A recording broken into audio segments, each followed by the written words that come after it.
Halo teman-teman semuanya, kembali lagi di channel saya Yesinta Mikana M. Nah, pada kesempatan kali ini saya akan berbagi mengenai pengisian LK 1.2 Eksplorasi Penyebab Masalah PPG dalam Jabatan tahun 2022. Nah, untuk penjelasannya mengenai LK ini sudah ada di video saya sebelumnya. Nah, pada saat ini saya akan membahas khusus untuk yang hasil kajian literaturnya saja. Karena kalau misalkan untuk yang wawancara itu nanti menyesuaikan dari hasil wawancara Bapak Ibu sekalian. Nah, di sini saya beri contoh untuk hasil kajian literatur berdasarkan masalah-masalah yang telah saya identifikasi.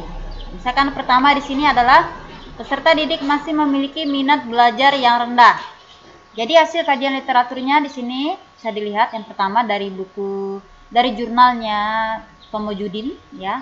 Dikatakan bahwa faktor-faktor yang berpengaruh yang menyebabkan siswa tidak tertarik pada fisika adalah mereka kurang mengenal fisika. Mereka menganggap fisika sebagai ilmu yang paling sulit. Kemudian sebagian besar program sekolah bergantung pada sejumlah besar penghafalan atau pembelajaran hafalan dan mereka khawatir akan kegagalan dalam kelas. Nah, ini dari jurnalnya Tomojudin. Selanjutnya ya, dari bukunya Lukmono tahun 1985, Bimbingan bagi Anak Remaja yang Bermasalah. Faktor-faktor yang menyebabkan kurang atau hilangnya minat belajar siswa adalah sebagai berikut. Kelainan jasmania pada mata, telinga, kelenjar-kelenjar, kemudian pelajaran di kelas kurang merangsang anak, kemudian ada masalah atau kesukaran kejiwaan, kemudian perhatian utama dari anak dicurahkan kepada kegiatan-kegiatan di luar kelas. Kemudian sikapnya yang seakan-akan tidak mempunyai perhatian atau minat ini sebenarnya hanya suatu sikap pura-pura. Kemudian ada konflik pribadi dengan guru atau dengan orang tua. Jadi ini adalah faktor yang menyebabkan kurang atau hilangnya minat belajar siswa dari bukunya Lukmono. Berikutnya yang berkaitan dengan minat belajar yang rendah tadi adalah dari bukunya Purwanto, ini dalam Hamalik ya. Dalam bukunya Hamalik tahun 2010 ya, dikatakan bahwa faktor-faktor yang mempengaruhi minat belajar itu menjadi dua, yaitu faktor internal berupa rasa ingin tahu dan faktor internal berupa faktor sekolah dan faktor keluarga ya, eksternal. Berikutnya dari buku bukan dari buku ya, jadi ini dari jurnalnya Marlen ya. Bukan jurnal, ini dari buku ya, buku tapi dari ebook ya, Marlin. Faktor-faktor yang mempengaruhi minat belajar siswa kelas 8. Oh ya benar, ini dari jurnal ya. Jadi dikatakan faktor yang mempengaruhi minat belajar siswa kelas 8 SMP Negeri 1 Bangkinang ya, dari jurnal ini ya, bahwa faktor eksternal yang mempengaruhi minat siswa tersebut adalah sarana dan prasarana yang meliputi gedung sekolah, ruang belajar.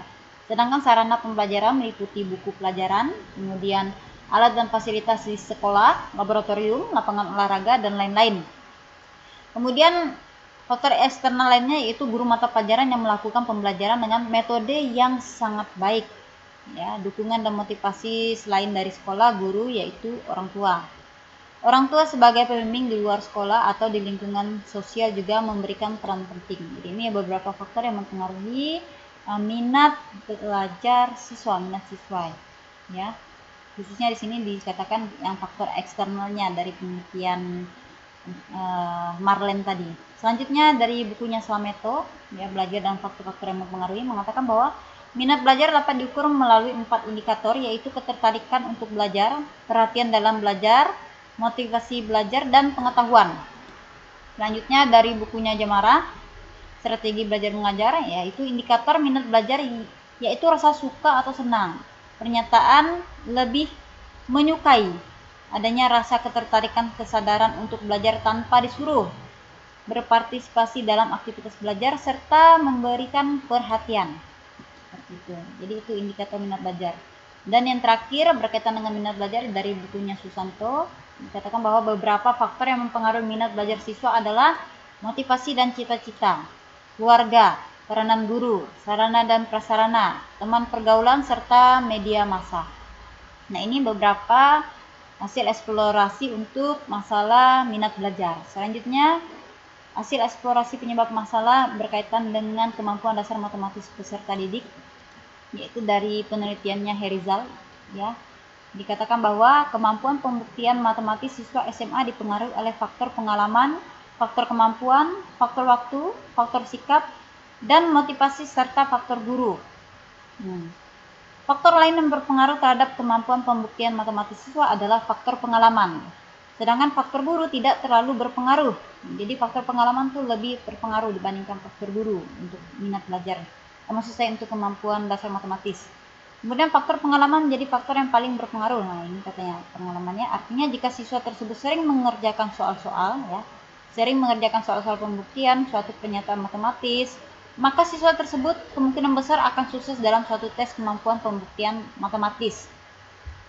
Selanjutnya dari bukunya Purwanto, Psikologi Pendidikan, dikatakan bahwa keberhasilan siswa dalam mempelajari matematika dipengaruhi oleh faktor yang ada pada organisme itu sendiri, yaitu kita sebut faktor individu. Yang termasuk dalam faktor individu antara lain kematangan atau pertumbuhan, kecerdasan latihan, motivasi, dan faktor pribadi. Selanjutnya, faktor yang ada di luar individu yang disebut faktor sosial. Yang termasuk faktor sosial ini antara lain keluarga atau keadaan rumah tangga, guru dan cara mengajarnya, alat-alat yang digunakan dalam belajar, lingkungan dan kesempatan yang tersedia, serta motivasi sosial. Selanjutnya, dari jurnalnya Astuti, penelitian Astuti, dikatakan beberapa faktor yang mempengaruhi keberhasilan siswa dalam belajar matematika adalah faktor internal yang meliputi kemampuan awal, tingkat kecerdasan, motivasi belajar, kebiasaan belajar, kecemasan belajar, minat belajar, dan sebagainya. Sedangkan faktor eksternalnya yaitu lingkungan keluarga, lingkungan sekolah, lingkungan masyarakat, keadaan sosial ekonomi, dan sebagainya. Nah, ini yang berkaitan dengan kemampuan dasar matematis, hasil eksplorasi. Berikutnya yang berkaitan dengan keinginan literasi, ya, literasi. Yang pertama di sini dari penelitian Mardiansyah dan Rahmawati, ya, dikatakan bahwa literasi diartikan sebagai kemampuan membaca dan mengolah informasi saat proses membaca atau menulis. Jadi definisi dari literasi itu sendiri dulu dikatakan sini, ya. Jadi dari definisi ini kan kita bisa tahu faktor penyebab masalah keinginan literasi itu menjadi rendah itu apa. Kemudian berikutnya dari jurnalnya Quo, ya, dikatakan bahwa literasi digital dipengaruhi beberapa faktor. Nah, ini khusus untuk yang literasi digital, ya. Penggunaan media online, nilai akademik, peran orang tua atau keluarga, serta intensitas membaca. Selanjutnya dari bukunya Hayat dan Yusuf, ya, dikatakan lingkungan dan iklim belajar di sekolah mempengaruhi variasi skor literasi siswa. Jadi dikatakan lingkungan dan iklim belajar di sekolah. Demikian juga keadaan infrastruktur sekolah, sumber daya manusia sekolah, dan tipe organisasi serta manajemen sekolah. Berikutnya yang keempat, ya, dari penelitiannya Sumartati menyebutkan bahwa penyebab rendahnya literasi sains siswa Indonesia disebabkan beberapa hal antara lain pembelajaran yang bersifat terpusat pada guru atau teacher center, rendahnya sikap positif siswa dalam mempelajari sains. Terdapat beberapa kompetensi yang tidak disukai responden dalam hal ini yaitu siswa terkait konten, proses, dan konteks. Selanjutnya yang terakhir adalah dari Astuti, ya, penelitian yang dilakukan oleh Astuti, Prasetyo, dan Rahayu tahun 2012 mengatakan bahwa salah satu faktor yang menyebabkan kemampuan literasi sains rendah adalah pemilihan sumber belajar. Nah, ini dia. Ini kajian literatur untuk literasi rendah. Ya. Selanjutnya di sini kemampuan dasar berhitung matematika dasar masih rendah. Jadi kalau ini dia kurang lebih ini saya copy paste dari yang tadi sebelumnya, ya. Ada dikatakan kemampuan matematis. Jadi ini sama, tinggal di copy paste saja karena kebetulan sama. Selanjutnya saya bahas berkaitan dengan kemampuan menjawab tes tulis sangat rendah serta peserta didik memiliki kemampuan di bawah rata-rata. Ini untuk masalah yang diidentifikasi. Nah, untuk hasil eksplorasi penyebab masalahnya berdasarkan kajian literatur, pertama dari bukunya Daliono, Ya, dikatakan bahwa karakteristik kesulitan belajar antara lain menunjukkan prestasi belajar yang rendah, yaitu di bawah rata-rata yang dicapai oleh kelompok kelas. Kemudian hasil yang dicapai tidak seimbang dengan usaha yang dilakukan. Ya, ia berusaha keras tetapi tetap saja nilainya selalu rendah. Selanjutnya lambat dalam melakukan tugas-tugas belajar. Kemudian menunjukkan sikap-sikap yang tidak wajar seperti acuh tak acuh, menentang, berpura-pura, dusta dan sebagainya, serta menunjukkan perilaku yang berkelainan. Nah, ini dia berkaitan dengan kemampuan menjawab tes tulis serta kemampuan di bawah rata-rata tadi.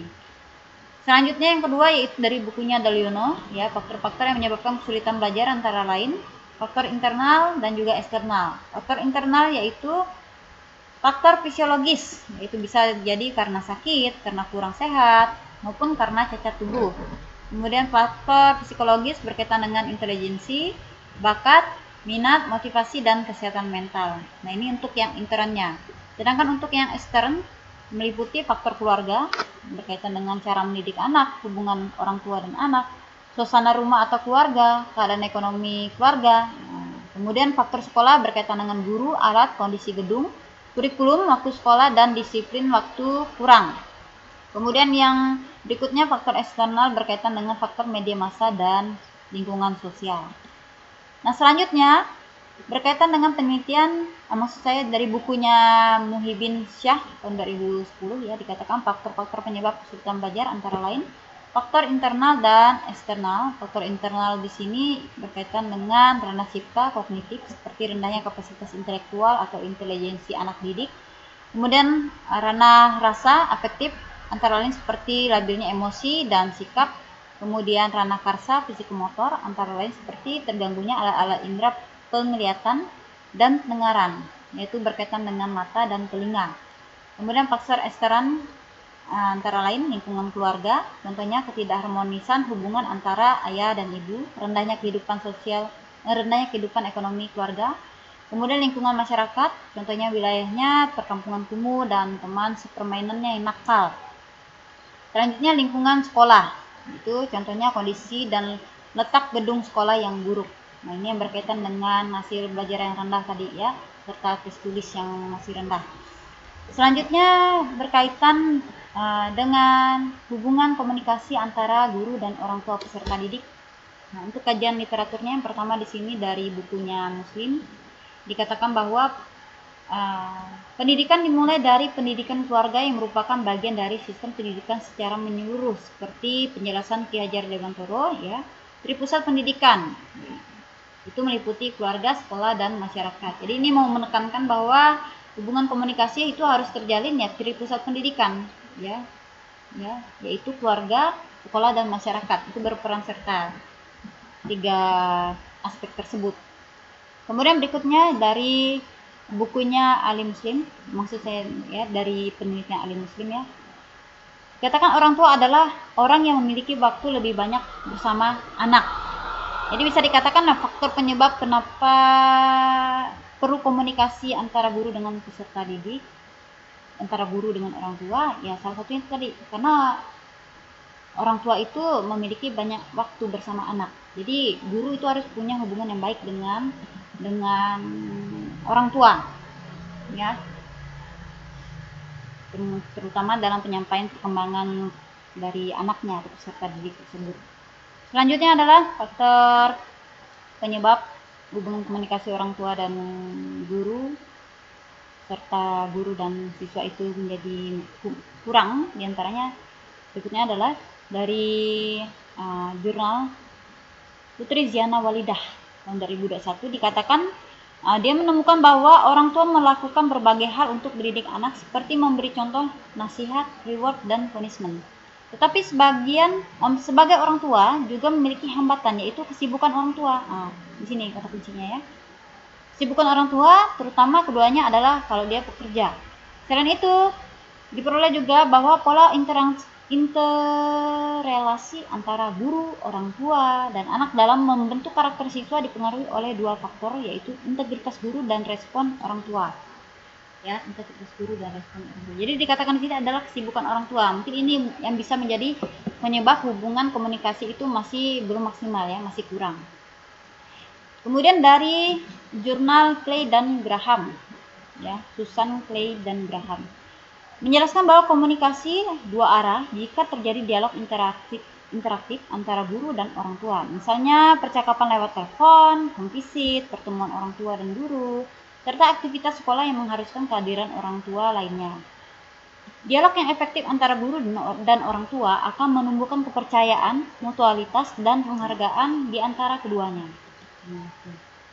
Selanjutnya, ya, dari bukunya De Vito mengemukakan komunikasi interpersonal yang efektivitas dimulai dengan 5 kualitas umum yang dipertimbangkan, yaitu keterbukaan atau openness, terbuka. Jadi kata kuncinya di sini ada terbuka maksudnya, ya. Jadi kalau misalkan tidak terbuka antara guru dengan orang tua ataupun sebaliknya, antara guru dengan peserta didik ataupun sebaliknya, ya itu otomatis ya hubungan komunikasinya menjadi tidak maksimal.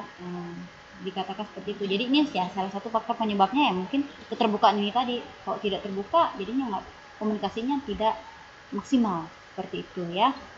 Ya, terbuka kepada orang yang diajak berinteraksi, ketersediaan komunikator untuk kesediaan komunikator untuk bereaksi secara jujur terhadap stimulus yang datang, dan kepemilikan perasaan serta pikiran.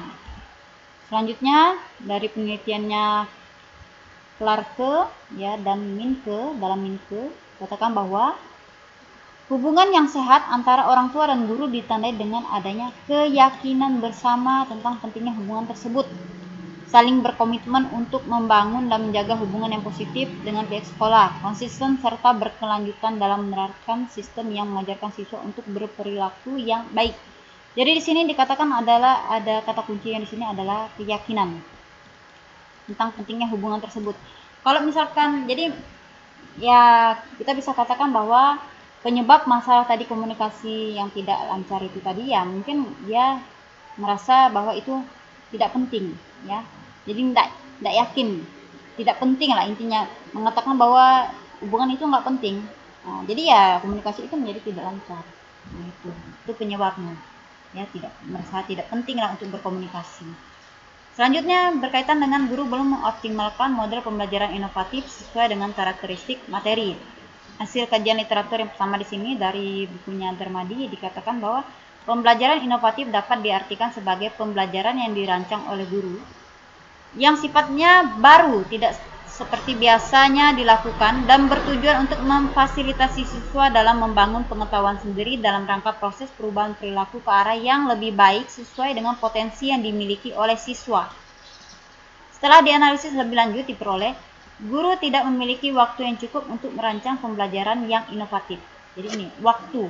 Ya, kata kuncinya waktu. Artinya gini, kenapa kok guru belum bisa maksimal dalam menggunakan model pembelajaran inovatif? Ya, salah satunya waktu mempengaruhi, ya. Waktunya nggak cukup merancang, itu penyebabnya. Kemudian masih berfokus pada materi yang banyak dan banyaknya jam mengajar, sehingga ya untuk mengoptimalkan model pembelajaran inovatif menjadi terhambat. Nah, itu dia penyebabnya, ya. Berikutnya adalah dari bukunya Ricky Hapianto dikatakan bahwa pembelajaran inovatif juga mengandung arti pembelajaran yang dikemas oleh guru atau instruktur lainnya yang merupakan wujud gagasan atau teknik yang dipandang baru agar mampu memfasilitasi siswa untuk memperoleh kemajuan dalam proses dan hasil belajar. Ya. Selanjutnya dari bukunya Tudun dan kawan-kawan, salah satu komponen penting dalam meningkatkan mutu pendidikan adalah tenaga pendidik atau guru yang melakukan inovasi dan berkreativitas dalam pembelajaran berkualitas. Kemudian dari bukunya Marianingsi dikatakan dan kawan-kawan, ya, faktor yang menyebabkan tidak maksimalnya implementasi model pembelajaran inovatif adalah banyak guru yang masih belum banyak mengenal variasi model, metode, dan teknik pembelajaran. Kemudian beberapa guru bingung mengenai sintaks suatu model pembelajaran. Jadi ya masalah ini ya ini yang menyebabkan menjadi tidak bisa memaksimalkan model pembelajaran inovatif, ya, karena mentok misalnya ilmunya berkaitan dengan variasi model, metode, dan teknik pembelajaran maupun ya sintaks dalam metode pembelajaran tersebut, ya, dalam model pembelajaran tersebut. Berikutnya berkaitan dengan terbatasnya pemahaman guru terkait literasi dan numerasi, materi literasi numerasi. Kenapa kok bisa terbatas? Kajian literaturnya di sini dikatakan ya, literasi diartikan sebagai suatu kemampuan membaca dan mengolah informasi saat proses membaca atau menulis. Ya, jadi kalau yang ini berkaitan dengan ya kurang lebih tadi yang masalah sebelumnya ada di bagian jenis permasalahan yang pertama pedagogik literasi numerasi itu ini bagian yang literasinya kurang lebih ya, jadi tinggal di copy paste saja, isinya kurang lebih seperti ini sama ya. Selanjutnya pembelajaran di kelas masih belum berbasis hot ya. Jadi penyebabnya, hasil eksplorasi penyebab masalah berdasarkan kajian literatur dikatakan di sini yang pertama dari bukunya Ridwan Abdullah Sani, ya berpikir tingkat tinggi terkait dengan kemampuan kognitif dalam menganalisis, mengevaluasi dan mengkreasi. Jadi kita juga tahu bahwa HOTS itu dimulai dari C4 ya, menganalisis, mengevaluasi dan mengkreasi dari 6 kompetensi kognitif tadi. Nah, ini untuk HOT ya, HOT itu dia berarti belum keterampilannya. Tapi kalau dia ada kata S, ada huruf S di sini, S skill, berarti ini keterampilannya. Ya, keterampilan. Jadi berkaitan dengan kemampuan menyelesaikan permasalahan, berpikir kritis dan berpikir kreatif. Nah, jadi ibaratnya ini ya bisa dikatakan seperti bagiannya keterampilannya. Ya, kemampuan menyelesaikan permasalahan. Seperti itu. HOT. Kemudian berikutnya adalah, jadi ini tadi yang pertama itu dia ibaratnya ya seperti memperjelas lah pengertian dari HOT itu dulu. Kemudian untuk penyebab kenapa kok belum bisa berbasis HOT pembelajaran itu, yang sini dikatakan dari penelitiannya Tri Nuraini dikatakan memperoleh hasil bahwa faktor yang dapat menyebab peserta didik mengalami kesulitan dalam menyelesaikan soal berbasis HOT yaitu karena peserta didik belum terbiasa dalam menyelesaikan soal berbasis HOT. Nah, jadi ini penyebabnya. Artinya kalau misalkan ya terbiasa ya mungkin bisa. Tapi karena tidak terbiasa ya ini penyebabnya. Penyebab mengapa kok pembelajarannya belum bisa berbasis HOT. Karena belum terbiasa. Kemudian peserta didik masih memerlukan bantuan orang lain dalam menyelesaikan soal. Kemudian kesulitan dalam memahami kalimat atau maksud dari soal. Kurang teliti dalam membaca dan memahami soal. Serta pemahaman materi yang kurang. Ya, dalam menyelesaikan soal HOT terkadang guru perlu memberi stimulus pada peserta didik agar peserta didik dapat menyelesaikan soal HOT tersebut. Kemudian berikutnya yang ketiga dari bukunya Ridwan Abdullah Sani dikatakan bahwa guru dianjurkan untuk menerapkan beberapa prinsip dalam pembelajaran berbasis HOT antara lain. Jadi ini ibaratnya ya menunjang supaya bisa berbasis HOT. Kalau misalkan ini tidak terpenuhi ya otomatis dikatakan ya tidak bisa maksimal ya. Pembelajaran berbasis HOT itu ya belum bisa maksimal ya, seperti itu. Di antaranya itu menciptakan tugas yang sesuai dengan harapan dan kebutuhan siswa. Kemudian membangkitkan rasa ingin tahu siswa, memberikan tugas atau soal yang dapat membuat siswa aktif berpikir, mengkaji persoalan nyata atau kontekstual yang dialami oleh siswa, mengembangkan imajinasi siswa melalui tulisan atau gambar, kemudian memberi kesempatan bagi siswa untuk melakukan elaborasi dan berpikir divergen atau lateral. Kemudian memberi kesempatan kepada siswa untuk memilih topik atau cara belajar di kelas, kemudian tidak menyalahkan siswa jika membuat atau menanyakan hal yang nyeleneh, memberikan kebebasan bereksperimen bagi siswa, memberikan umpan balik dan penghargaan ya atas karya siswa, kemudian melatih siswa mengajukan pertanyaan atau membuat rumusan masalah dalam upaya menyelesaikan masalah yang menantang, melatih siswa untuk berpikir kritis dengan menganalisis dan mengevaluasi dan atau informasi yang disajikan. Dan yang terakhir adalah melatih siswa membuat keputusan terkait dengan suatu kondisi yang dideskripsikan. Nah, ini dia. Ini beberapa yang mendukung untuk pembelajaran berbasis HOT. Jadi kalau misalkan diantara ini tidak tercapai ya otomatis ya itulah merupakan penyebab kenapa pembelajaran di kelas itu belum bisa berbasis HOT seperti itu. Nah, itu untuk yang jenis masalah kelima. Berikutnya jenis permasalahan yang keenam, guru belum maksimal dalam memanfaatkan teknologi dalam kegiatan pembelajaran. Jadi hasil kajian literaturnya, eksplorasi penyebab masalah kenapa kok guru belum bisa memaksimalkan pemanfaatan teknologi itu. Yang pertama, dari bukunya Muhammad Yaumi tahun 2021 dikatakan bahwa Salah satu faktor yang penting dalam membangun kualitas pendidikan adalah kualitas tenaga pendidik dalam merancang dan melaksanakan pembelajaran. Guru seharusnya memiliki keterampilan yang memadai untuk mendesain, mengembangkan, dan memanfaatkan media pembelajaran dalam upaya meningkatkan minat, perhatian, dan motivasi belajar peserta didik.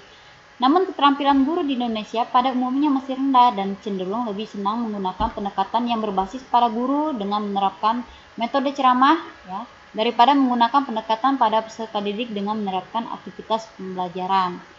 Berikutnya dikatakan pula teknologi mutakhir harus dirancang sedemikian mudah bagi guru. Pengetahuan dan keterampilan guru harus selalu ditingkatkan dan berbagai fasilitas belajar dengan memanfaatkan aneka sumber harus selalu tersedia untuk menghindari rendahnya kepercayaan masyarakat terhadap pelayanan pendidikan yang diselenggarakan di sekolah. Kemampuan guru, dosen, atau staf pengajar untuk mengintegrasi dan pemanfaatan teknologi informasi ke dalam pembelajaran belum merata. Bahkan tidak sedikit tenaga pendidikan yang belum tersentuh oleh teknologi. Untuk itu perlu adanya untuk meningkatkan kemampuan guru, dosen, atau staf pengajar. Ketersediaan waktu bagi para guru, dosen, atau staf pengajar harus diarahkan pada penguasaan teknologi karena proses belajar teknologi membutuhkan waktu yang cukup. Jadi ya mungkin dari kalimat itu tadi ya bisa kita ambil intinya bahwa faktor penyebab kenapa kok belum bisa memaksimalkan penggunaan teknologi dalam kegiatan pembelajaran itu ya beberapa diantaranya mungkin ketersediaan waktu bagi tenaga pendidik itu kurang, ya, sehingga dia tidak bisa menguasai teknologi, ya, karena untuk menguasai itu kan dia kan perlu waktu seperti itu. Sementara guru itu dituntut juga harus menyelesaikan kegiatan pembelajaran dalam kelas. Di satu sisi juga harus bisa memahami tentang teknologi tersebut. Nah, untuk memahami menguasai teknologi itu kan tentu membutuhkan waktu, begitu. Jadi waktu kurang intinya ya. Kalau kita tangkap dari kalimat itu tadi. Berikutnya adalah dari bukunya Amalia, bukan bukunya ini penelitian ya, penelitian Amalia Sianingrum, ya. Dikatakan menunjukkan sebagian besar guru memiliki fasilitas teknologi pribadi, kemampuan guru menggunakan teknologi tergolong rendah. Ya, sebagian besar guru masih menggunakan metode konvensional. Secara keseluruhan kendala yang ada yaitu fasilitas pribadi guru, kemampuan guru menggunakan teknologi, umur, dan waktu. Dari hasil penelitian ini menunjukkan bahwa kendala mengintegrasikan teknologi merupakan hambatan dari guru sendiri, yaitu tidak memiliki motivasi untuk mencoba dan mempelajari teknologi. Jadi kita bisa ambil di sini faktor penyebab kenapa kok tidak bisa memanfaatkan teknologi dalam kegiatan pembelajaran, ya diantaranya ya faktor fasilitas pribadi dari guru itu mungkin tidak ada komputer seperti itu kan, atau mungkin dia ada alatnya tapi mungkin akses internet kurang seperti itu dan sebagainya. Kemudian kemampuan guru menggunakan teknologi itu sendiri, ya, karena kan tadi dikatakan untuk itu kan kita harus menguasai paling tidak, ya. Kemudian umur, kalau udah semakin tua itu biasa mempengaruhi untuk belajar tentang teknologi itu rasanya udah ya kurang memadai lah untuk usia itu, ya, untuk umur. Dan juga waktu yang dimiliki oleh guru untuk mempelajari tentang teknologi tersebut, ya. Kemudian dikatakan di sini ya faktor lain yang menyebabkan ya tidak memiliki motivasi untuk mencoba dan mempelajari teknologi. Nah, tidak termotivasi untuk mencoba dan mempelajari teknologi. Ini yang menyebabkan kenapa kok penggunaan teknologi dalam pembelajaran itu masih kurang. Seperti itu. Selanjutnya adalah dari bukunya Albert Effendi Pohan. Dikatakan permasalahan yang dialami guru adalah kemampuan dalam menggunakan teknologi dalam proses pembelajaran daring karena tidak semua guru menguasai berbagai platform. Jadi kalau ini ya platform, ya, guru artinya ya kalau misalkan guru belum menguasai berbagai platform ya tidak bisa menerapkan teknologi itu dalam pembelajaran. Itu kan salah satunya. Jadi bisa diambil dari kalimat-kalimat ini ya faktor penyebabnya. Kemudian yang kedua adalah problem lain yang dihadapi guru yakni adalah permasalahan perihal masalah finansial siswa. Secara finansial siswa di Indonesia tidak memiliki keadaan ekonomi yang sama baik sehingga siswa tidak dapat mengikuti proses pembelajaran daring karena tidak bisa membeli alat belajar online seperti smartphone maupun laptop untuk dijadikan fasilitas dalam melaksanakan proses pembelajaran daring. Nah, ini mungkin kalau misalkan pembelajarannya secara daring ya. Jadi faktor alat fasilitas yang dimiliki peserta didik juga berpengaruh untuk penggunaan teknologi dalam pembelajaran. Jadi kalau misalkan ya tidak memenuhi, ya tidak ada fasilitasnya itu otomatis terhambat. Jadi guru udah bisa tapi siswanya tidak bisa, ya akibatnya ya tidak bisa maksimal dalam penggunaan teknologi itu.